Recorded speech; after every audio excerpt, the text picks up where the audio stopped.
makna al-jumu'ah itu saling memerhatikan di antara yang kumpul itu. Jadi bukan sekedar datang berkumpul ya dan menyampaikan persatuan, tapi saling memperhatikan satu dengan yang lainnya. Nah, itu dipraktekkan di zaman Nabi. Baik itu dalam konteks teman-teman sekalian ibadah, ya di hari Jumat datang gitu kan. Datang ibadah gitu. Bukan sekedar datang tapi saling melihat siapa yang datang, siapa yang hadir dan di sini, dan mempraktekkan makna ketiga. Datang kumpul dengan rakaat, yang kedua saling memperhatikan, yang ketiga ini yang paling indah. Ya, saling melengkapi dengan melihat kebutuhan setiap orang yang datang. Ini hebatnya. Ya, jadi Jumat di zaman Nabi itu ketika turun ayat dipraktekkan ya beberapa masa setelah itu, karena nggak langsung dipraktekkan ketika surat ini turun, nanti baru dipraktekkan di awal-awal perjalanan hijrah ke Madinah. Ya, nanti kita akan lihat yang pertama menginisiasi, ada yang mengatakan Mus'ab bin Umair, ada yang mengatakan Abu Umamah, pertama kali mengumpulkan orang-orang atas perintah Nabi untuk mempraktekkan ibadah Jumat. Tapi esensinya dipakai. Apa di antara esensinya? Gak ada terjadi di zaman Nabi orang datang misalnya untuk berkumpul, khususnya Jumatan, salat Jumat, kecuali mereka mengenal siapa yang di sampingnya. Dan mereka tahu ini butuh apa. Jadi solusi. Yang lapar dapat makanan, yang haus dapat minuman, yang kurang pekerjaan dapat relasi untuk bekerja. Sampai ada seorang teman-teman, satu sahabat ya, yang datang dari jauh. Ya, datang dari jauh. Jadi dia bukan orang Madinah. Jadi saat Jumat nih relatif stabil dipraktekan, ya itu di fase Madinah itu paling stabil, karena ketika hijrah itu paling mudah menunaikan ibadah Jumat dan seterusnya. Jadi ayat Jumat itu turun sesaat sebelum hijrah, dipraktekkan di awal-awal hijrah di perjalanan, gitu kan? Kemudian nanti stabilnya saat Nabi hijrah ke Madinah itu stabil dipraktekkan menunaikan sholat Jumat secara stabil, secara konsisten, gitu kan?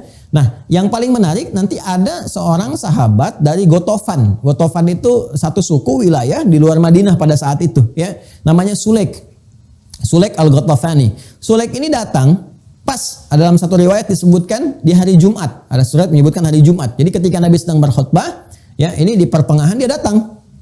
Ya, karena dia bukan wilayah orang Madinah, belum tahu tentang bagaimana cara adab-adab di masjid, termasuk sunnah-sunnahnya, dia langsung duduk.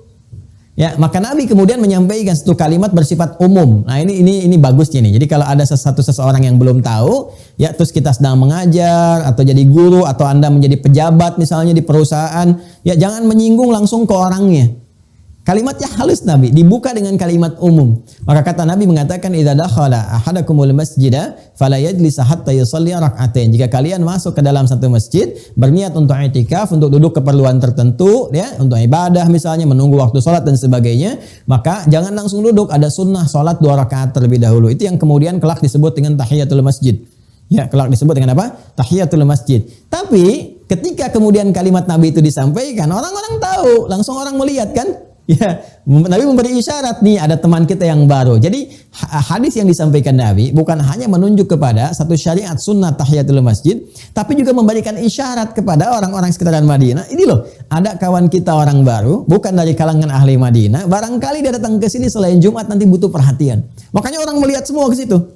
Ya, begitu selesai Jumat itu berlomba. Bapak Ibu sekalian, keluargaku itu Masya Allah di zaman Nabi itu nggak ada orang yang punya persoalan kecuali sahabat-sahabat yang mereka itu hadir di sekitaran Nabi berlomba untuk saling bisa membantu dengan kemampuan yang bisa mereka lakukan. Ada yang bisa ngasih referensi misalnya, ada yang bisa memberikan bentuk makanan, ada yang bisa memberikan bentuk arah pekerjaan, tapi sesuai dengan kemampuan masing-masing. Dan hebatnya mereka berlomba siapa yang pengen duluan, itulah Jumat. Jadi bagaimana iman itu? Ya, iman itu memberikan sebuah pengaruh yang sangat kuat bagi diri kita gitu untuk bersikap. Jadi kalau orang beriman tuh nggak usah ditanya tentang bahasa persatuan, nggak usah ditanya tentang bahasa bagaimana saling memperhatikan, ya, saling menguatkan. Jadi ketika kita masuk hari Jumat, salah satu yang dievaluasi pada diri kita itu ambil skala terkecil dulu, misalnya skala keluarga. Ya, coba dilihat di keluarga kita.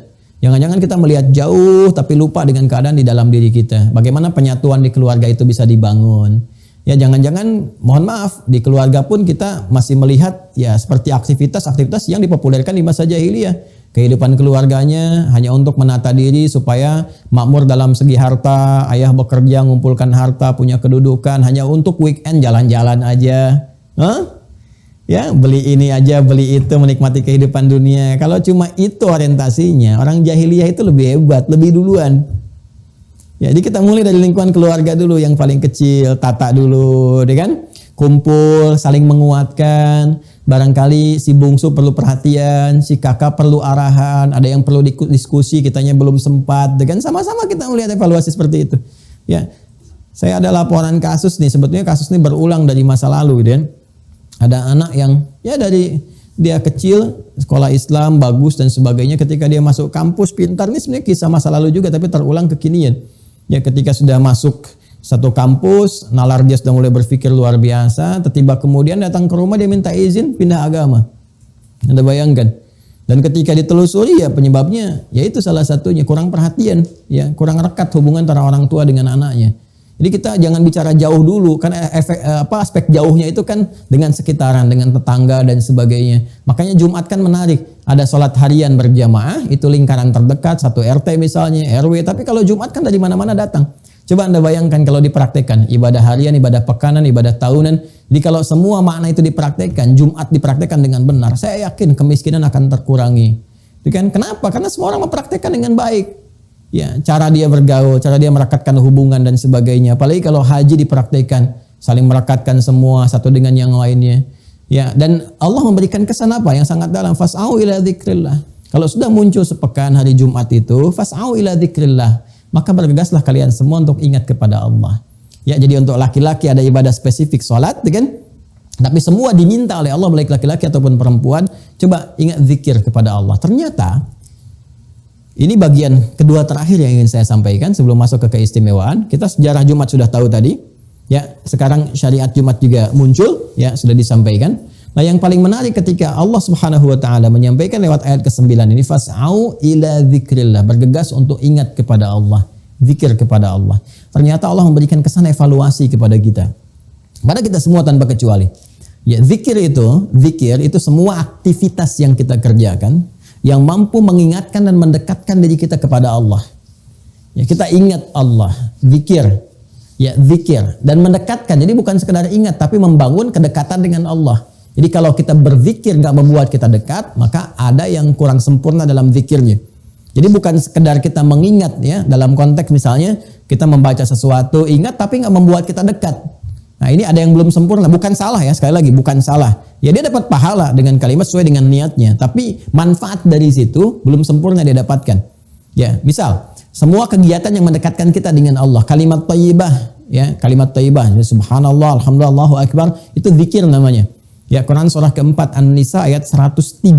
Fa idza qadaitumus salata fadhkurullaha qiyaman wa qu'udan wa 'ala junubikum. Kalau Anda telah tuntas mengerjakan salat, maka berzikirlah kepada Allah. Makanya setelah kita salat kan berzikir kan? Ya, untuk melengkapi, jangan-jangan saat salat kita nggak ingat Allah. Ya, saat salat itu kita ingat pekerjaan, kita ingat jemuran, kita ingat handphone, macam-macam. Dalam sujud ingatnya yang lain, maka yang kurang-kurang itu dilengkapi setelah itu dengan zikir. Ya, untuk membuat diri kita itu, karena bedanya orang sholat dengan yang belum sholat, setelah sholat itu ingat Allah, makanya disebut sholat. Ya, seakar dengan kata silah, wusul, sampai terhubung. Ya, bermakna doa, yaitu doa. Doa itu kenapa disebut doa? Karena saat berdoa kita terhubung dengan Allah. Harusnya setelah sholat itu kita punya hubungan yang baik dengan Allah, terhubung, ingat, merasa dekat. Kalau terhubung dengan Allah, terjaga diri kita. Ya, nggak mungkin pulang dari Jumatan habis sholat tertukar sendal. Nggak mungkin, nih kayaknya punya saya nih. Oh, ini mirip-mirip dipakai, padahal ke masjid nggak pakai sendal misalnya, kan? Apalagi ngambil kotak Jumat misalnya kan, sama. Anda pulang dari situ kan setelah Jumatan kerja lagi ke kantor, nggak mungkin nulis teman-teman sekalian ngetik kelebihan 0 misalnya, kelebihan angka, ya, atau menempatkan sesuatu tidak pada tempatnya, nggak mungkin, mustahil. Kenapa? Karena sedang terhubung dengan Allah. Ya, nggak mungkin memperhatikan yang haram, nggak mungkin suami melihat kepada yang haram yang bukan mahramnya. Ya, nggak mungkin istri juga melihat kepada yang haram yang bukan mahramnya dan sebagainya. Ya, jadi semua kalau sudah terhubung itu baik. Nah, itulah zikir. Ya, selain itu apalagi misalnya doa. Doa itu disebut zikir. Quran surah ke-7 misalnya Al-A'raf, ya, ayat 205 itu. Wadhkur rabbaka fi nafsika tadarruan wa khifatan wa dunal jahri minal qaul, dan berdoalah engkau dengan kesungguhan jiwamu, ya, dengan menghamba kepada Allah. Disebutnya berdoa itu dengan zikir. Karena saat berdoa kita merasa dekat dengan Allah. Dan kedekatan itu yang menjadikan doa kita cepat terkabul. Jadi kalau Anda hanya berdoa diucapkan di kalimat, gak sampai ke dalam hati, itu pengabulannya boleh jadi gitu ya, tidak secepat yang kita harapkan.